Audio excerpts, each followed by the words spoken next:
같이 나눌 말씀은 로마서 1장 18절부터 32절까지 같이 읽겠습니다.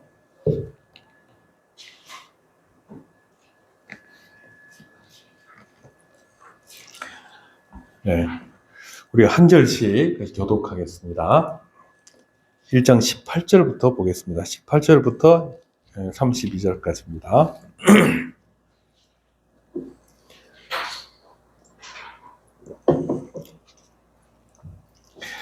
네, 하나님의 진노가 불의로 진리를 막는 사람들의 모든 경건하지 않음과 불의에 대하여 하늘로부터 나타나나니 이는 하나님을 알만한 것이 그들 속에 보이라. 하나님께서 이를 그들에게 주셨느니라. 창세로부터 그의 보이지 아니하는 것들 곧 그의 영원한 능력과 신성이 그가 만드신 만물에 분명히 보여 알려졌나니 그러므로 그들이 핑계하지 못할 지니라. 하나님을 알 때 하나님을 영화롭게 아니하며 감사하지도 아니하고 오히려 그 생각이 허망하였으며 연한 마음이 어두워졌나니 스스로 지혜 있다 하나 어리석게 되어 썩어지지 아니하는 하나님의 영광을 썩어질 사람과 새와 짐승과 기어다니는 동물 모양의 우상으로 바꾸었느니라. 그러므로 하나님께서 그들을 마음의 정욕대로 더러움에 내버려 두사 그들의 몸을 서로 욕되게 하게 하셨으니 이는 그들이 하나님의 진리를 거짓 것으로 바꿔 피조물을 주를 주보다 더 경배하고 섬기니라. 주는 곧 영원히 산소가 이시로다. 아멘. 이 때문에 하나님께서 그들을 부끄러운 욕심에 내버려 두셨으니 곧 그들의 여자들도 순리대로 쓸 것을 바꾸어 영리로 쓰며 그와 같이 남자들도 순리대로 여자 쓰기를 버리고 서로 향하여 음욕을 부릴 듯하며 남자가 남자와 더불어 부끄러운 일을 행하여 그들의 그릇 때문에 상당한 보응을 그들 자신이 받았느니라. 또한 그들이 마음에 하나님의 길을 좋아하되 하나님께서 그들을 그처럼 마음대로 내버려 두사 허락하지 못한 일을 하게 하셨으니 모든 불의, 추악, 탐욕, 악의가 가득한 자요 시기, 살인, 분쟁, 사기, 악독이 가득한 자요 수군수군하는 자요 가난한 자요 하나님께서 미워하시는 자요 능욕하는 자요 왕하는 자요 자랑하는 자요 악을 도모하는 자요 부모를 거역하는 자요 우매한 자요 배약하는 자요 무정한 자요 무자비한 자라. 그들이 이 같은 일을 행하는 자는 자기에게 해당한다고 하나님께서 정하심을 알고도 자기가 행할 뿐 아니라 또한 그런 일을 행하는 자들을 불타하느니라. 네, 아멘.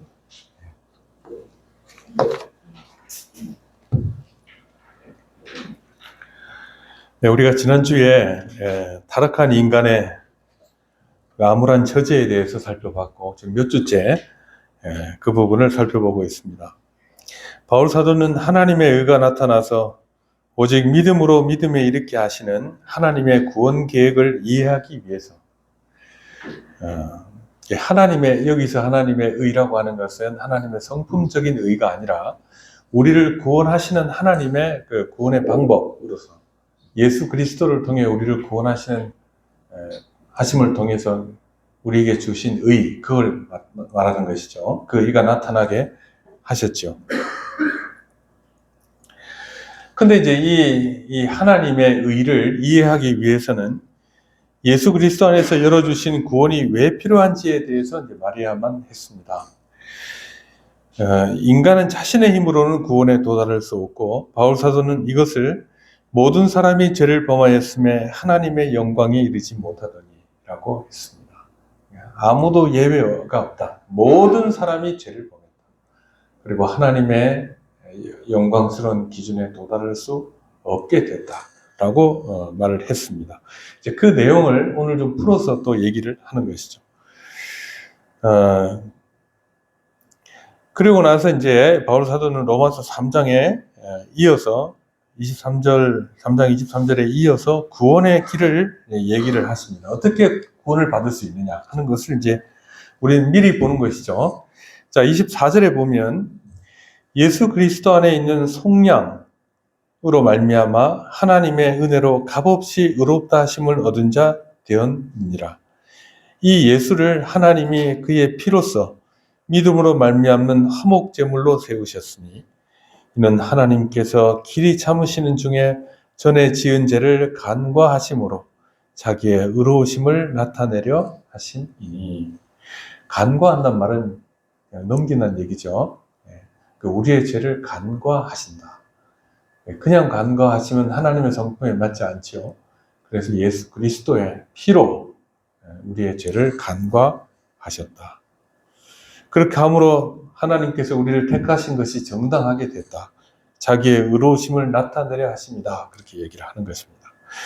곧 이때 자기의 의로우심을 나타내사 자기도 의로우시며 또한 예수 믿는 자를 의롭다 하려 하십니다. 여기 이제 사실은 우리 다음에 또 살펴보겠지만 이 3장에 나오는 이 부분이 이 복음의 내용의 아주 구체적인 내용들입니다. 그러니까 하나님도 의로우시고 예수를 믿는 자들도 의롭게 하신다. 그게 이제 하나님의 의다. 이렇게 얘기를 하는 것입니다. 자, 이처럼 바울 사도가 죄의 목록을 상세히 언급하는 것은 인간이 하나님의 구원의 길을 수긍하고 받아들이도록, 또 인간이 자신이 얼마나 큰 죄인인지를 말할 수밖에 없기 때문에 이 죄의 목록을 이제 제시하고 있는 것입니다. 그럼에도 불구하고 자신의 죄를 깨닫지 못하는 자들은 자신의 죄로 인하여 이미 하나님의 심판 아래 있습니다. 그러니까 이제 자신의 죄를 깨닫는 사람이라고 하면 하나님의 은혜 가운데 있는 것이죠.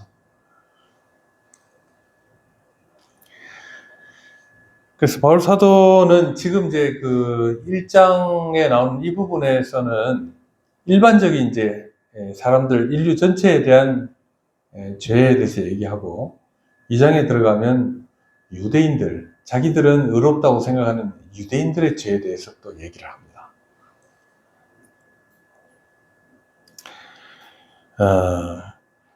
그래서 바울 사도의 죄 목록에는 먼저 죄의 본질이 무엇인가 하는 것이 나옵니다. 우리 이제 24절, 25절에 보면, 그러므로 하나님께서 그들을 마음의 정욕대로 더러움에 내버려 두사 그들의 몸을 서로 욕되게 하셨으니 이는 그들이 하나님의 진리를 거짓 것으로 바꾸어 피조물을 조물주보다 더 경배하고 섬김이라.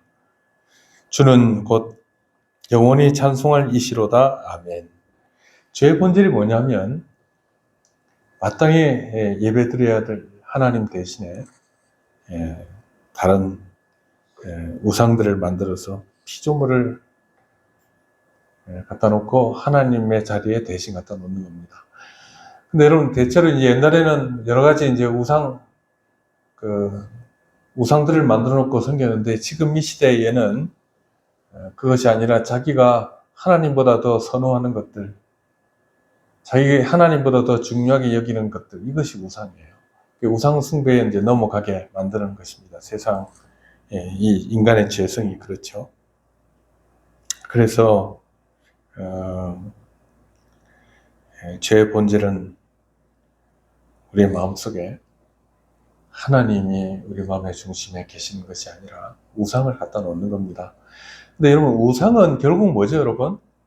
우리 지난 시간에 배웠죠. 사람의 형상, 새의 형상, 네 발 가진 짐승의 형상, 그 다음에 버러지 형상, 이걸 만들어 놓고 거기 절을 한단 말이에요. 하나님의 형상을 가진 자가 버러지 앞에 머리를 숙인단 말이죠. 이게 얼마나 큰 죄입니까? 그런데 우리 시대에는 그렇게는 하지 않으나 결국 버러지 형상이나 그 모든 것이 인간의 탐욕에서 나온 것이니까 실제로 가장 근본적인 우상은 자기 자신이에요. 자기 자신의 탐욕을 채우려고 하는 것이죠.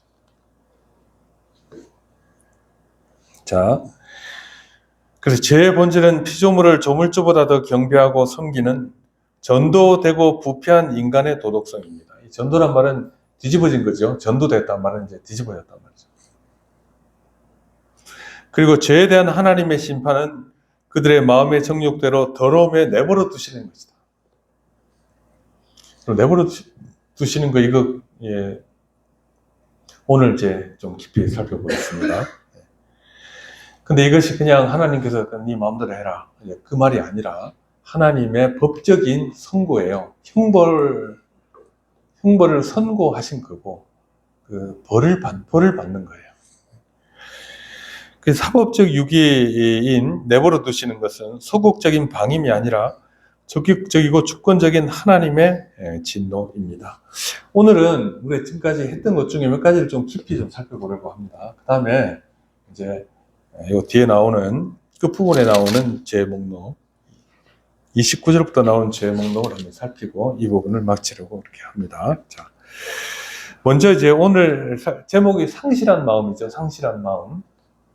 상실한 마음이 뭔지 한번 살펴보겠습니다. 28절 같이 한번 읽어보겠습니다. 시작.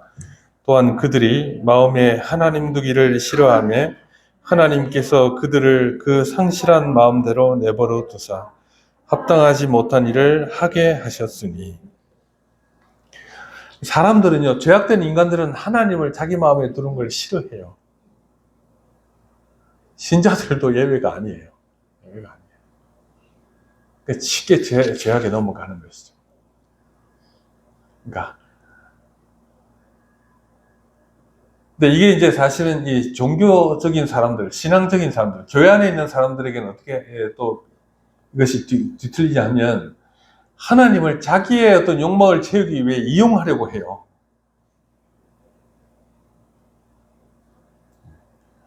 그게 이제 인간 속에 있는 더러운 실상입니다. 저도 그렇고 여러분도 그럴 것입니다. 이제 오늘 여기 보면 상실한 마음이라는 말이 나오죠.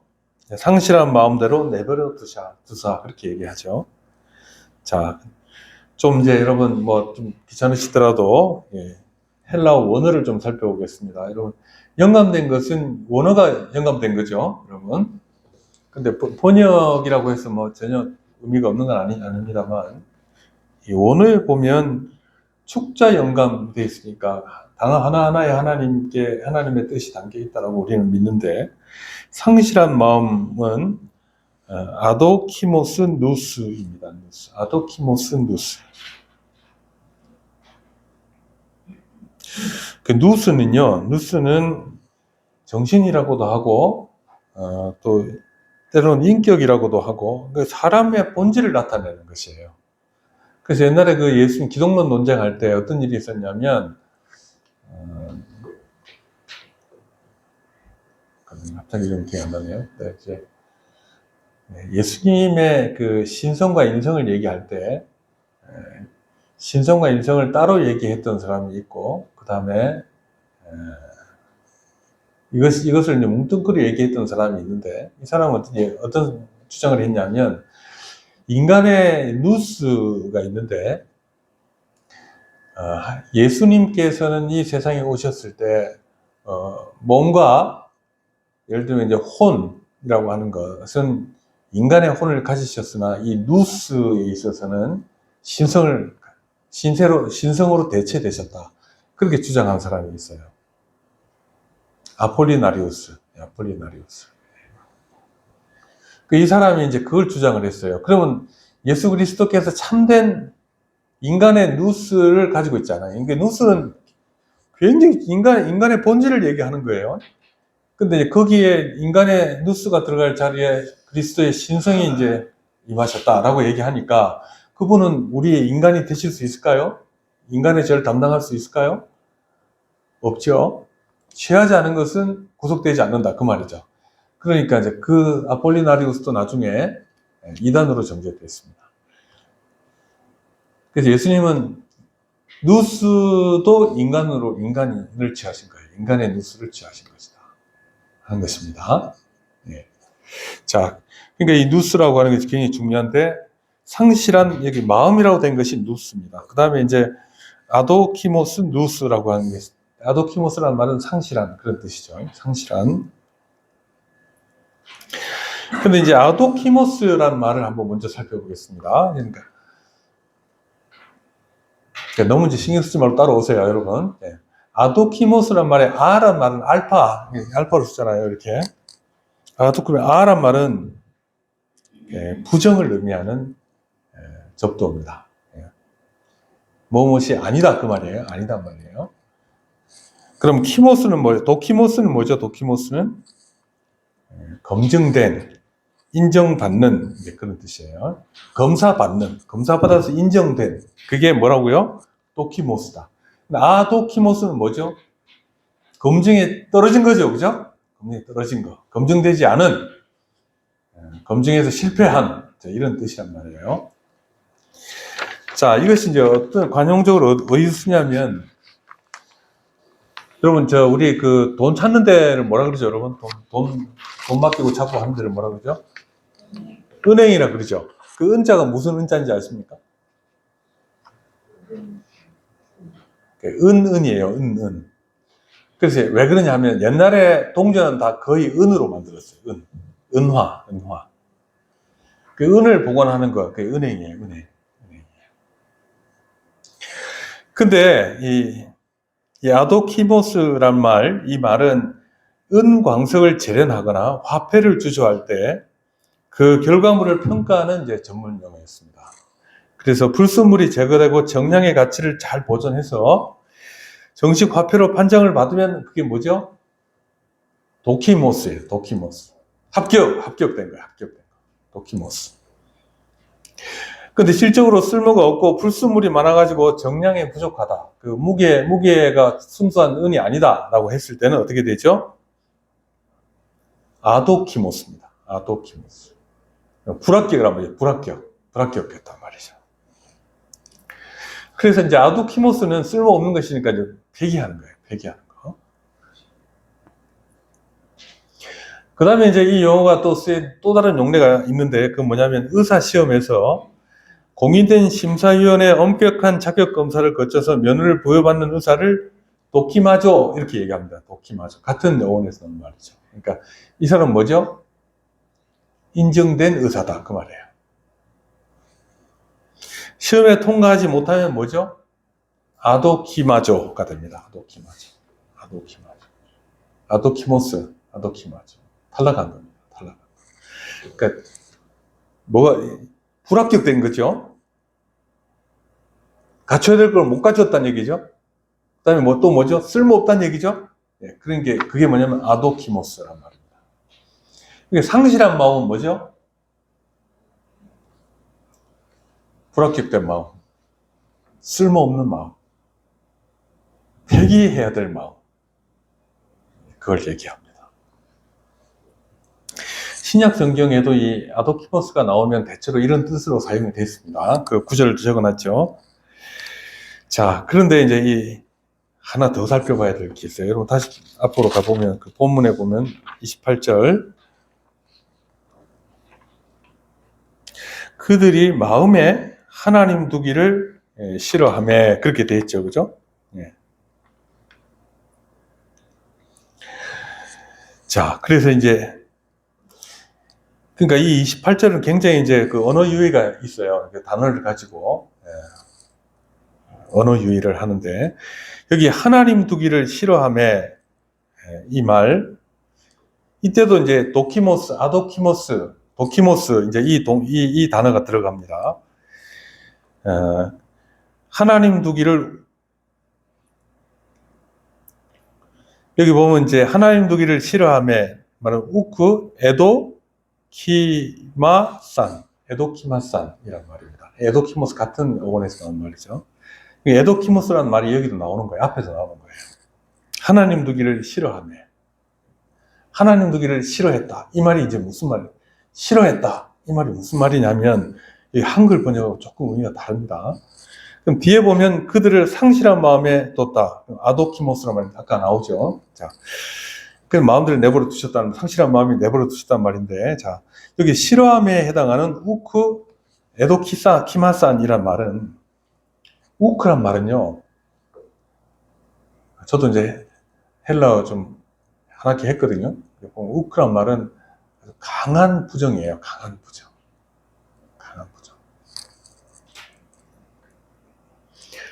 그 다음에 이제 검증하다, 승인받다라는 도키마조란 말, 아까 같은 어원에서 나온 도키마조란 말이 결합되어 있습니다. 우크, 도키마조.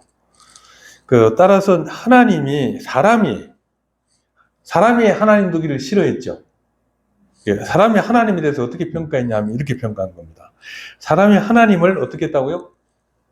불합격이다. 이렇게 얘기한 거예요. 불합격이다. 하나님 두기를 싫어했단 말은 사람이 하나님을 불합격이다. 쓸모없다. 폐기돼야 된다. 이렇게 판정을 했단 말이에요. 그 말이 하나님을 싫어했다. 그 말이에요. 따라서 사람이 하나님을 부족하다고 판정했다는 말인데, 그러므로 하나님을 싫어한다는 말의 심층적 의미는 이렇습니다. 피조물에 불과한 인간이 오만하게도 재판관의 위치에 서서 계신 창조주이신 하나님을 시험대에 올려놓고 자신들의 정욕과 또 그에 따른 기준에 부합하는지 검증을 했다는 겁니다. 사람이 하나님을 검증했어요. 그 결과 타락한 인류는 거룩하고 의로우신 하나님이 자기들의 방종한 삶에 부적합하다고 판정을 내렸습니다. 하나님을 자신들의 지식체계 속에 보존할 가치가 없다고 폐기 처리해버렸다. 그 말입니다. 그게 뭐죠? 하나님을 싫어했다. 그 말이에요. 여러분, 우리가 왜 하나님을 섬기지 않고 하나님보다 더 다른 것들을 섬기려고 할까요? 부패한 우리의 마음은 하나님을 폐기 처분했기 때문이에요. 하나님은 나한테 적합하지 않다라고 생각하는 거예요.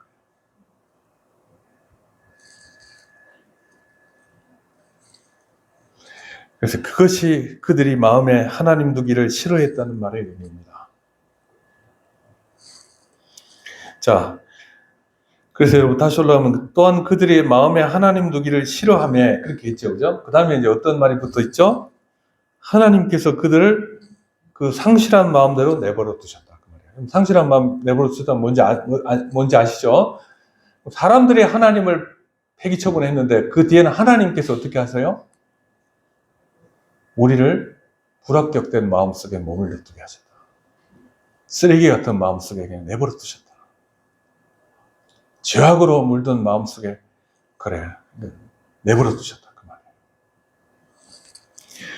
이에 상응하는 하나님의 사법적 판결은 그들을 아도키몬, 즉 검증 과정에 실격당해 버림받은 마음 상태에 내주셨다는 것입니다.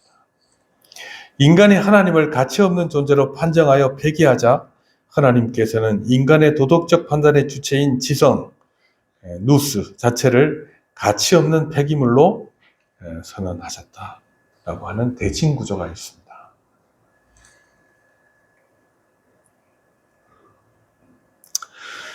자, 그 다음에 이제 누스에 대해 좀 살펴보겠습니다. 마음.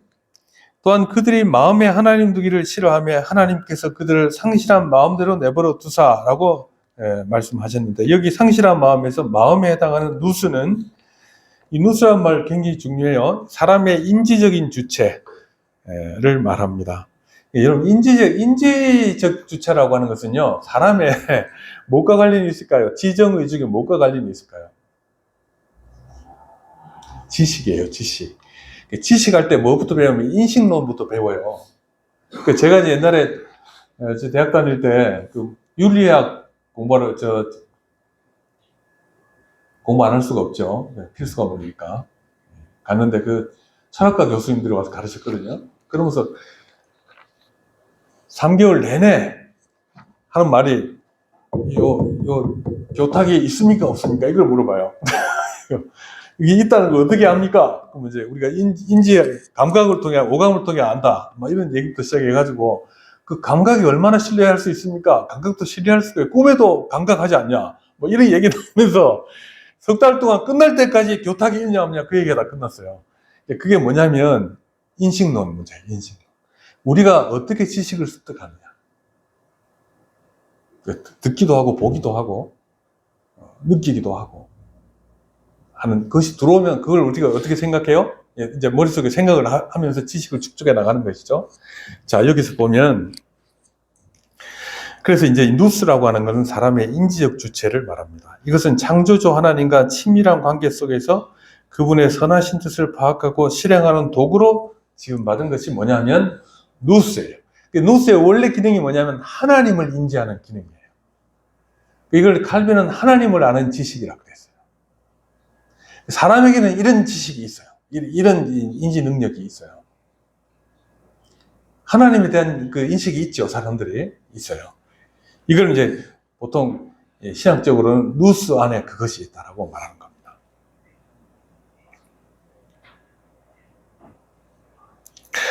자, 그런데 이 누스는 하나님을 아는 지식과 유기적인 관계성을 가지고 있을 수밖에 없습니다. 그러니까 인간의 모든 지식이 하나님과 관련되어 있어요. 하나님이 만드신 세상이기 때문에. 그 28절에 그들이 마음에 하나님 두기를 싫어하며라는 말이 나오는데 여기서 마음에 해당하는 헬라어는 에피그노시스라고 하는 말입니다. 에피그노시스. 이거 어려운 말 계속 나오네요. 그노시스란 말은 지식이란 말이에요. 여러분, 지식. 이제 영지주의란 말이 있죠. 영지주의. 그 사람을 이제 그노시즘이라고 해요. 영지주의자들을. 에피란 말은요. 에피란 밑에 적어놨죠. 주에 보면 에피는 위에라는 접두어이고 그노시스는 지식이란 뜻입니다. 용례의 의미는 단순한 지식을 넘어 확실하고 온전한 지식, 대상과의 연합을 뜻하는 경험적, 인격적 지식, 삶의 변화를 일으키는 실천적, 회신적 지식을 말할 때 에피그노시스라고 합니다. 에피그노시스. 그 위에 있는 지식이라 그 말이에요. 선행하고 우리의 위에 있는 지식이다 그 말이에요. 그래서요, 이제 이런 말 그만할게요. 자, 에피그노시스라는 말인데 이 말은 바로 인간 내면에 있는 하나님을 아는 지식을 말합니다. 구약 성경에도 이 에피그노시스를 하나님을 아는 지식의 행위에 영향을 끼치는 하나님에 대한 인식으로서의 지식, 이걸 말할 때 에피그노시스라고 했습니다. 우리가 이제 흔히 아는 야다라고 하는 말 있죠. 하나님을 아는 지식. 따라서 상실한 마음이란 뜻은 인간의 지성인 누스가 도덕적 신의식, 에피그노시스를 상실했단 말이에요. 거부했단 말이에요.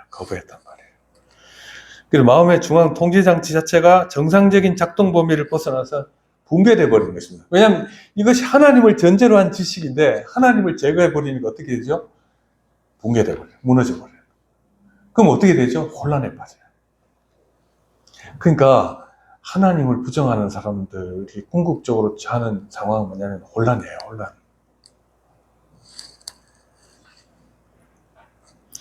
자, 이처럼 인간은 참된 가치를 올바르게 분별할 능력을 상실함으로써 마땅히 행해야 할 바를 깨닫지 못하는 영적 기능의 마비, 도덕적 정신 이상 상태로 접어든 것입니다. 그러니까 인간이란 존재에서 가장 중요한 것들이 거부되고 상실되고 그로 인하여 혼란에 사로잡힌 것이 인간의 모습이에요.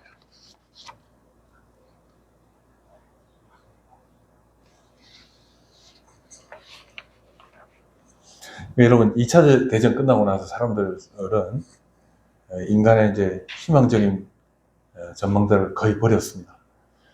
그러고 나서 이제 인간에게 무슨 희망이 있냐, 없냐, 그 얘기 하다가 이제 실존주의 철학자 중에 이제 까미 같은 사람은 그걸 어떻게 얘기했냐면 인간은 절망적이라고 봐요.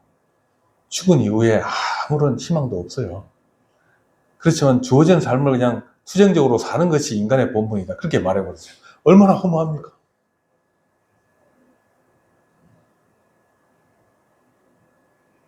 하나님을 빼버리면 그렇게 돼요.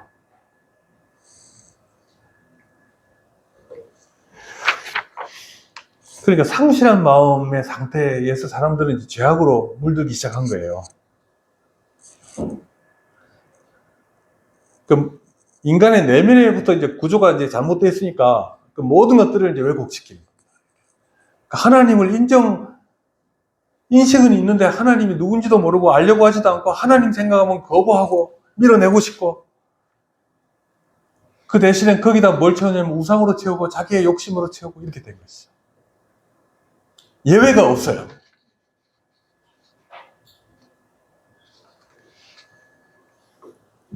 자, 그래서 하나님께서 이제 상실한 마음에 내버려 두셨다는 말이 3번 나온다 그랬죠, 여러분. 아까 서론 부분에. 자, 그러면 이거 보십시오. 자, 내버려 두다 말은 파라디도미라는 말인데, 자, 고대, 이건 법정 용어였습니다. 자, 어떤 뜻이냐면, 내버려 둔다는 게 지금 여기 한국어 번역된 처럼 그냥 내버려 둔다는 말이 그냥 네 마음대로 해라. 이런 뜻이 아니란 말이에요. 법정 용어예요. 어떤 용어인지 보십시오. 고대 로마 법정 용어로 재판관이 기소된 죄인의 유죄 판결을 확정한 후, 확정했어요. 이제 확정했으니까 형 집행을 해야 되겠죠. 그래서 형 집행관이나 간수에게 그 신병을 공식적으로 인도하여 처벌을 집행하게 할 때 쓰는 용어가 파라디도미, 내버려 두다 그 말이에요. 판결을 내리고 법을 집행해라 하고 간수에게 넘겨주는 걸 말이에요. 그러면 어디로 들어가죠? 감옥으로 들어가요. 사형 집행인에게 넘겨주면 사형을 정하는 거죠. 하나님의 판결이 먼저 있었어요. 그러니까 내버려 두는 게 그냥 방임한다는 뜻이 아니에요. 형을 집행하라 그런 뜻이에요.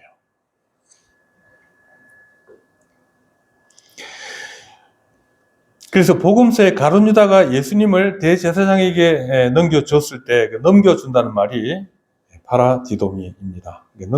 넘겨줘서 예수님을 심령을 넘겨주고 예수님을 십자가에 못 박게 한 것이죠. 따라서 성경에 묘사되는 하나님의 내버려 두심은 결코 방관자적 입장에 죄인의 자유의지를 존중하여 가만히 지켜보는 소극적인 방임이 아니죠. 아니잖아요. 이 말 자체가.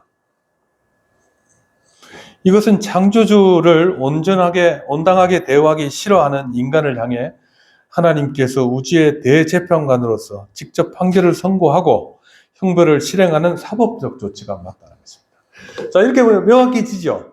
내버려 둔다는 말은 우리가 뉘앙스가 이게 아니잖아요. 근데 이 용어는 그런 단어가 아니란 말이에요. 성경은 그럼 왜 이렇게 번역했을까요? 그걸 조목조목 쓰다 보면 성경이 너무 길어지잖아요, 여러분. 네. 넘겨준다 정도로 번역해도 될 뻔했는데 그랬어요. 네.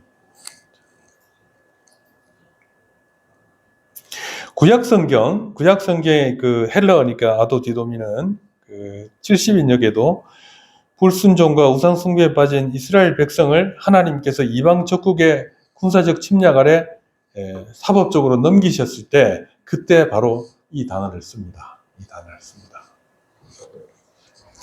자, 그러면 여기 로마서 1장에 3번의 내버려 두심이 나오는데 그것이 이제 어떻게 이제 점진적으로 3번이나 반복되어 나타나는가 한번 보세요. 첫 번째는 뭐냐면 1단계는 성소에 대한 것이었습니다. 그래서 이제 이 보면 예배의 대상인데 하나님보다 우상을 더 섬겼다. 거기에 내버려 두셨다. 그렇게 말씀하시는 거거든요. 예배의 대상에 대한 왜곡, 우상 숭배에 대한 처분으로 내려지고 있습니다. 23절에 하나님의 영광을 동물 형상의 우상으로 교환했다. 그렇게 얘기합니다. 이것은 예배에 대한 부분이었어요. 성소에 관한 모독이에요. 그러니까 하나님이 어떻게 하셨다고요? 내버려 두셨다. 판결을 내리시고 간수에게 넘기셨다. 그 말입니다. 2단계는 토지와 가정에 대한 것으로 성 정체성과 인간관계의 왜곡에 대해서 내려집니다. 25절에 진리를 거짓 것으로 교환하자 성적 무질서가 발생하여 창조의 설계도인 남녀 간의 순리가 해체되어 버렸다. 그 말이에요.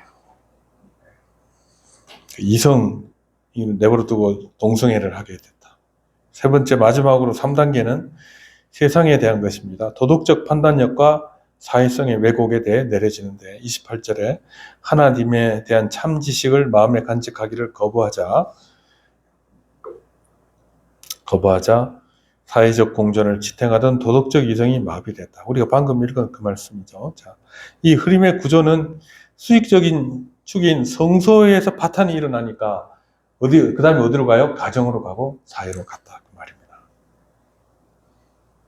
그래서 이 세상은 죄악으로 만연돼 있는 것입니다. 자, 그런데 이제 마지막으로 이 내버려둔다는 말에 독특한 특징이 하나 있는데 그게 뭐냐면 이러한 사법적 유기의 특징은 죄 자체가 죄를 처벌하는 대행자가 되도록 만든 역설입니다. 그러니까 죄악 가운데 내버려뒀다. 그 말이거든요. 그때 보십시오. 여러분, 이거 좀 너무 끔찍한 일이에요. 다시 보십시오. 하나님께서는 하늘에서 번개와 유황을 떨어뜨림으로 범죄자에게 응징하시는 대신에 그렇게 하지 않으시고 그들이 그토록 갈망하던 죄를 무제한으로 지을 수 있도록 보존적 은혜의 억지력을 완전히 거둬버리신 것입니다. 죄를 지어보라는 거예요.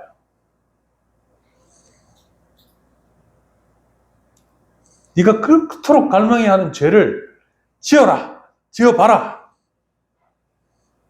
네 마음대로 한번 해봐라. 그 말이에요. 해봐라. 이러한 징벌의 원리 하에서는 죄인이 아무런 양심의 가책이나 도덕적 통계 없이 합당치 못한 일을 자유로이 행하며 마음껏 질주하는 상태 자체가 되는데, 이것 자체가 이미 가장 정점에 도달한 하나님의 유기적 심판의 측면에 있다는 것을 보여줍니다.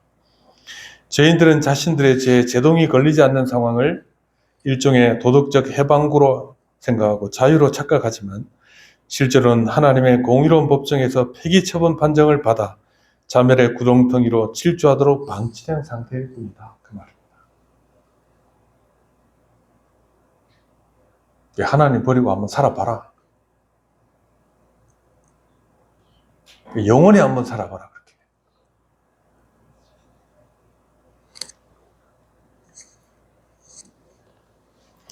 자, 여러분, 이 사법적 유기 아시겠죠? 내버려둔다는 말이 뭔지 아시겠죠? 네네. 그 다음에 이제 세 번째, 이제 이 전적 부패에 대해서 한번 살펴보겠습니다. 그래서 이제 이런 상태를 우리가 신학적으로 또 교리적으로 전적 부패라고 해요. 개혁주의 신학에서 고백하는 전적 부패 교리는 인류가 타락 이후 절대적이고 궁극적인 악마 상태에 도달해 매 순간 최악의 범죄만을 생산하는 철저한 부패와 구별되는 것입니다. 그러니까 악마적이고 절대적이고 궁극적인 악마 상태에 도달하는 것은 뭐라고 그랬죠? 그건 철저한 부패. 이 말이 많아요. 예. 번역할 때 완전한 부패, 극도의 부패 이렇게 하는데, 전적 부패라는 말은 그런 말이 아니란 말이에요. 이게 구별을 하란 말입니다. 그래서 전적 부패라는 게 뭐냐부터 한번 살펴보십시다. 전적 부패는 죄의 악한 영향력이 전인에 전염되어 한 군데도 성한 것이 남지 않았다는 죄가 미친 범위에 대한 말이에요. 범위.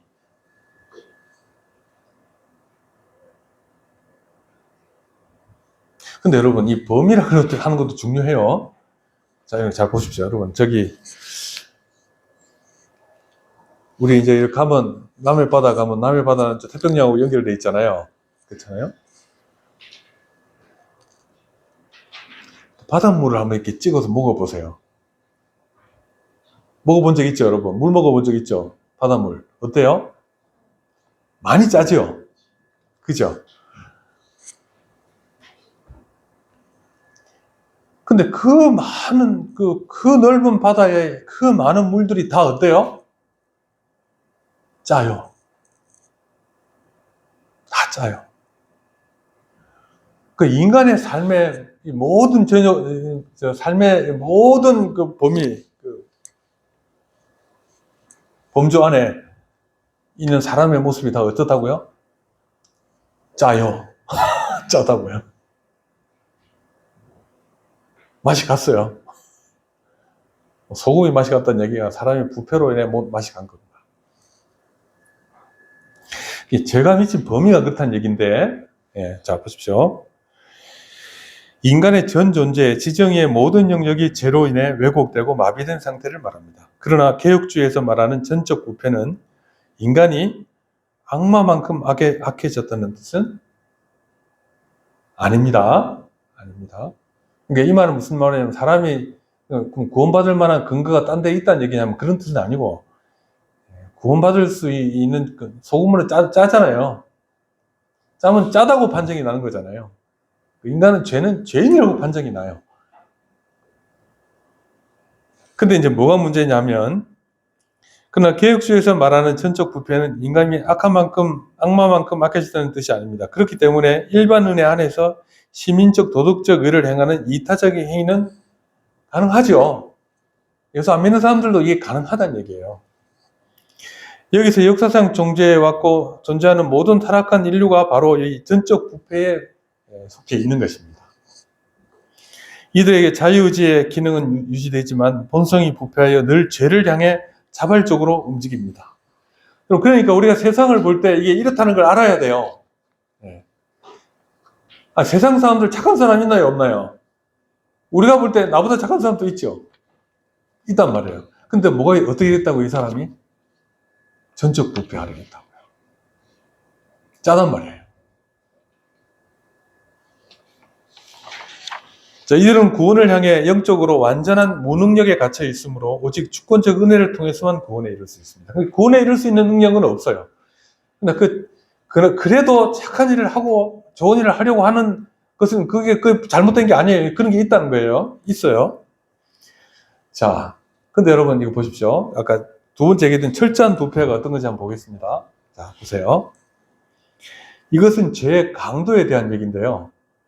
아까는 범위에 대해서 모든 부분이 죄가 퍼져 있단 말이에요. 모든 바닷물이 짜단 말이에요. 그죠? 우리의 삶의 모든 영역이 짜단 말이에요. 근데 철저한 부패는 모든 것이 짤 뿐만 아니라 철저한 부패는 선이 전혀 존재할 수 없는 극한의 악이 완전히 발현된 상태를 말합니다. 그럼 이제 바닷물 안에는 물고기도 살죠. 그죠? 선한 것들이 많이 있죠. 근데 이거는 푹 썩은 물이에요. 푹 썩은 물. 따라서 이러한 어떠한 종류의 상대적 선행이나 도덕성도 전혀 존재하지 않는 것을 말합니다. 그러면 이 완전한 부패 속에 들어가 있는 존재는 어떤 존재들일까요? 사람은 여기 들어있을까요? 없을까요? 지금. 사람은 전적 부패이지 완전한 부패가 아니에요. 철저한 부패 아닙니다. 그래서 이 철저한 부패의 범죄에 속하는 존재는 어떤 존재들이냐면 선이 완전히 배제된 사탄과 악한 영들의 상태를 말합니다. 선한 게 하나도 없어요. 하나님의 공의를 향해 적대적이고 영원한 심판의 정당성과 완전한 파멸의 상태에 이미 도달한 상태를 말합니다. 자, 그래서 여러분 이제 전적 부패 그러니까 철저한 부패는 우리가 알고는 있어야 되겠지만 실제 우리가 접하는 것은 이 정도는 아니다는 걸 알 수 있겠죠. 자, 그럼 로마서 1장 28절의 상실한 마음은 전적 부패 중에서도 지적인 영역에 내린 어둠인 죄의 지적 영향력을 보여주는 것입니다. 자, 그런데 사람이 전적 부패한 인간이라고 하는 것을 우리가 왜 알아야 되느냐 하면 세상 사람들이 도덕적으로 보면 나보다 착한데 저 사람 구원받는 거 아니야? 그럴 일은 없다는 거예요, 여러분. 무슨 말인지 아시겠죠? 그렇지 않다. 자, 인간의 이성은 상실한 마음은 지적인 영역이라고 얘기했죠. 수학적 정리를 증명하고 사회의 고도화된 기술을 습득하며 문명을 발달시키는 도구로서의 지적 능력을 완전히 잃지 않았습니다. 그렇죠. 인간은 기술을 발전시키고요. 수학 문제를 풀고 어려운 논리들을 설명하고 그렇게 하죠. 자, 그래서 인간은 고도화된 문명을 자랑하고 있는지도 모릅니다. 그러나 영적 진리를 인식하고 창조주 하나님의 영광을 발견하며 그분의 뜻을 도덕적으로 기뻐하고 복종하려는 지고한 지성적 성향은 철저하게 붕괴되고 오염되어 있다라고 하는 것입니다. 그러니까 과학자들은요, 여러분 보세요. 과학자들은 과학만 연구하면 문제가 없어. 그걸 가지고 과학 철학을 만들고 하다 보면 잘못된 길로 가요.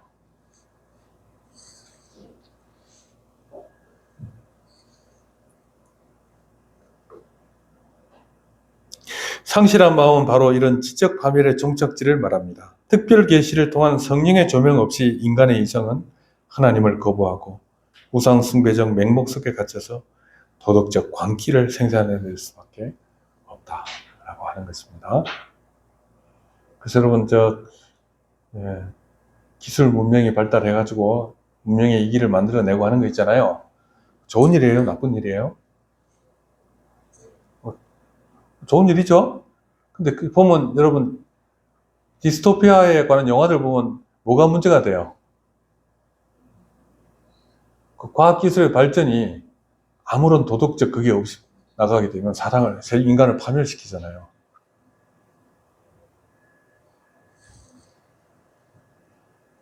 예, 그게 문제죠.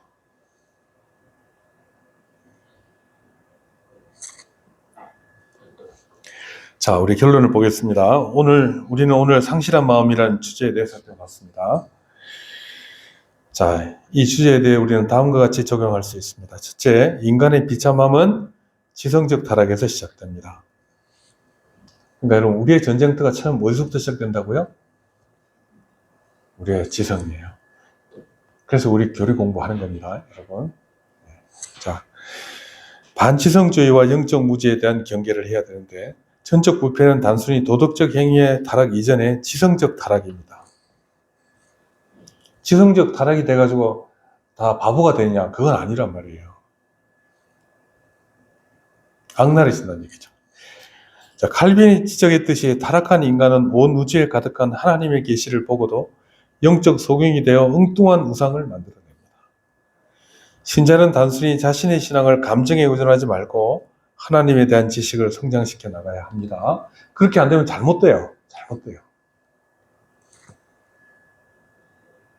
참된 의심은 지성의 갱신을 동반하므로 교회는 성도들이 기록된 계시, 성경을 통해 하나님을 확실하고 온전하게 아는 하나님을 아는 지식에 이르도록 철저히 배워야 하고 또 가르쳐야 하는 것입니다. 여러분, 우리의 전쟁이 어디서부터 시작된다고요?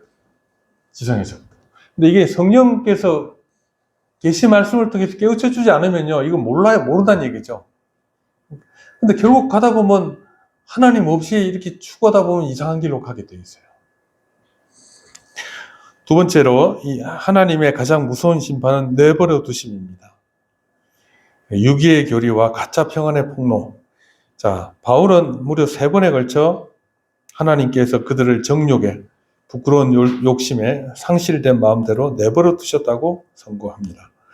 개혁자들이 늘 경고했듯이 현세에서 악인이 아무런 징계 없이 형통하고 자기의 정욕대로 사는 것은 축복이 아니라 가장 치명적인 영적 심판의 상태일 수 있다는 것입니다.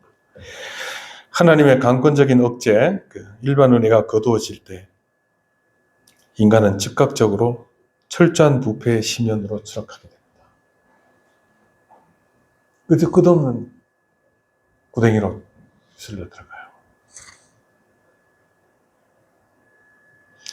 오늘날 우리는 세상의 안락함과 죄를 짓고도 삶에 아무런 문제가 없는 상태를 보며 가짜 평안에 속지 않도록 깨어 있어야 합니다.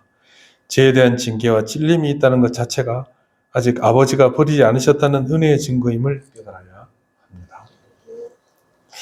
여러분 참 보세요. 여러분도 그런 경험 있으시죠?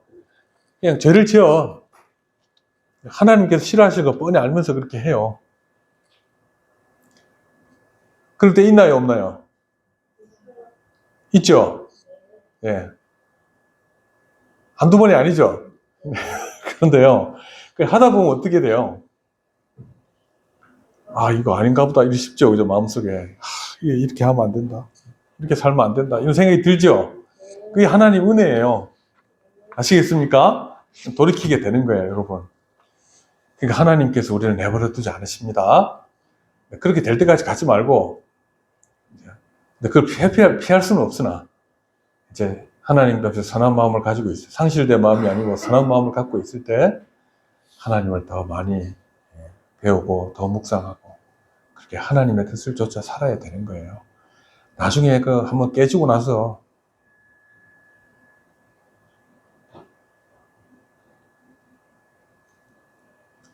여러분 욥은 의인이라고 했는데요. 그래, 욥이 하나님께서 한번 내버려 두시니까 어떻게 돼요? 그러니까 그 내버려 두시는 건 좀 다릅니다만 여기서 하나님께서 이제 죄를 허용하시죠. 이 악한 존재들의 그 시험을 허락하시니까 풍비박산 나잖아요. 얼마나 끔찍해요.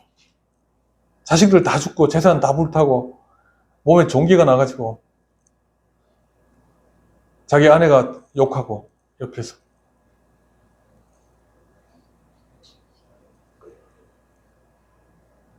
끔찍하죠. 그러니까 욥의 경우는 보니까 경우가 좀 다르긴 다르네요. 네.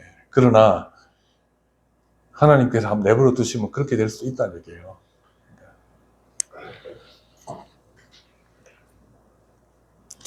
자, 그러니까 죄 없을 때 아무 문제가 없으면 그게 더 위험한 줄 아시기 바랍니다. 더 위험해요. 큰일 나요, 큰일 나.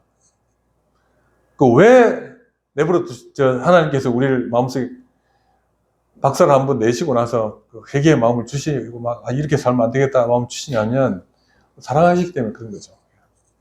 탕자가 적합하네요. 탕자가 어떻게 됐죠? 돼지우리 치다가 돼지 사료를 같이 먹으면서 비참하게 살잖아요. 그러고 나서 어떻게 됐죠? 내 아버지 집에는 종들도 배불리 먹는다. 그러고 돌아오잖아요. 셋째, 로마서 1장의 전적 부패 교리는 우리로 하여금 인간의 비참함의 깊이를 뼈저리게 보게 합니다. 그 비참함보다 더 깊고 넓은 하나님의 구속의 은혜의 높이를 온전히 찬양하며 경건의 기초를 올바르게 세워야 됩니다. 그러니까 전적 부패를 우리가 느껴야 돼요, 여러분. 세상 사람들 나보다 더 착한 사람도 많은데 있어요. 물론 착하죠. 그렇다고 그분들이 구원받는 건 아니다 그 말이에요. 하나님께 받으실 만한 의가 아니란 말이에요. 그러니까 하나님을 붙들고 살아야 됩니다. 기도하겠습니다. 하나님 아버지, 주님께서 인간이 하나님을 떠나 하나님을 거역하고 하나님께 도전하고 헛된 것을 쫓아 살아갈 때 하나님께서 그들을 내버려 두심으로 징계하신 것을 우리가 봤습니다. 하나님의 은혜로 우리가 지금까지 왔습니다. 하나님의 은혜가 없었으면 우리가 이 자리에 있을 수도 없었을 것임을 우리가 인정합니다. 우리가 하나님을 생각하며 살 때 더욱더욱 이 죄와 잘 싸워 이기게 해주시고 이제는 거룩함을 향해 한 걸음 한 걸음씩 나아가는 저희들의 인생이 되도록 하나님 복내려 주시옵소서. 예수님의 이름으로 기도합니다. 아멘.